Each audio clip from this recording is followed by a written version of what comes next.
First లాజికల్గా లేదు. ఆ మత సిద్ధాంతం అనేది నన్ను నమ్మకపోతే నరకంలో వేస్తా అనేది కాస్త విచక్షణ, తర్కం, ఆలోచన ఉన్న వాళ్ళని ఎవరినైనా సరే ఆలోచింపజేస్తుంది. ఇప్పుడు మా పార్టీకి ఓటేసిన వాళ్ళకి మాత్రమే సంక్షేమ పథకాలు అమలు చేస్తాం.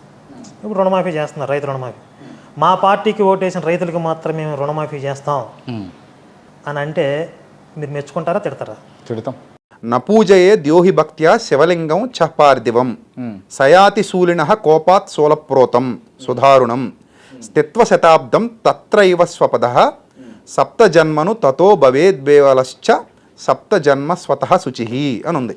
అంటే దీని అర్థం ఏంటంటే శివలింగాన్ని పూజించని వాడు పరమశివుని యొక్క కోపము వలన భయంకరమైన శూలప్రోతమను నరకమున 100 సంవత్సరాలు ఉంటాడు, అక్కడ నరకయాతనలు అనుభవిస్తాడని క్లియర్గా ఇక్కడ రాయబడింది.